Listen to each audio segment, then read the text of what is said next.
Hi, I'm Dan Larson, and this is DC Bombshells Wonder Woman in 4 minutes or less. DC Bombshells Wonder Woman is a 7-inch figure, and I'm not sure if that's because she's an Amazon or because the line is scaled a bit larger or because she's got high-heeled boots and a hairstyle that adds a full 1/4 inch to the top of her head. She's part of the designer series of action figures, so height consistency gets thrown out the window in favor of accuracy to the artist's work, which is how it should be, but bad when it comes to lining her up against my other DC figures. Woe is me. Closest match is going to be Marvel Select since she towers over DC Icons and DC UC, but that's not a big deal because Bombshells really is its own pocket continuity, and stylistically, she doesn't match those other DC lines anyway. She has better articulation than the DC Icons series, and I really want to stress that because Icons is supposed to be the flagship line for DC.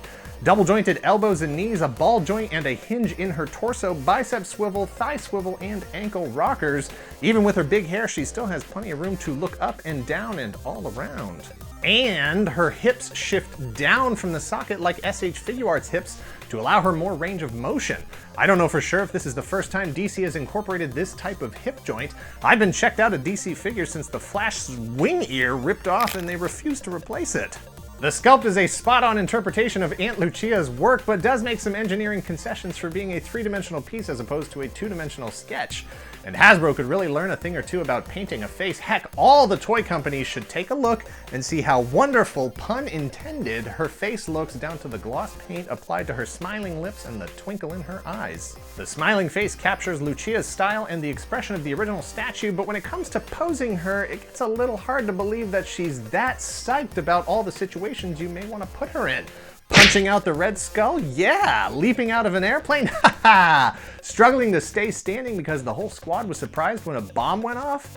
Come on, Diana, this is serious. Not including an extra head is such a minor nitpick, as is the fact that 2 of the sets of alternate hands are practically identical, and the shield that she was shown with in the promotional images was not actually included in the final production run. She does have a ball and chain and cinder block that has realistic sculpting and layered paint apps and a Clever Breakaway Pin that allows you to use either half as a weapon or to show off how strong she is, breaking that chain in half.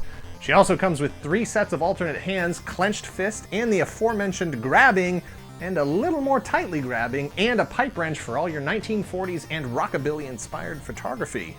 DC Bombshells started as a series of statues inspired by 1940s era reinterpretations of classic DC characters, but has evolved into a monthly comic and action figure line.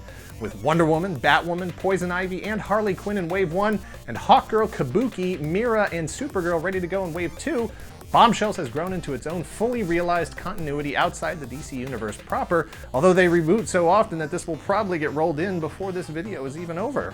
If you have no use for Wonder Woman by way of Rosie the Riveter, then this figure is an easy pass, but if you want to brighten up all those dour superhero faces on your shelf, then this figure is a must-have, so buy it if you see it, and if you see 2, leave 1 for the next collector. Thanks for watching. Please hit like, hit subscribe, share this video, and let us know in the comments below, if you were a superhero, which era would you want to exist in? I'm going to go with Revolutionary America, with Ben Franklin as the J. Jonah Jameson to my Spider-Dan. I have all the same powers I do now, but I wear a spider costume around town, and Ben just can't make heads or tail of it and keeps trying to get me kicked out of town, but the people like me because I make the kids laugh. Good. You're a menace.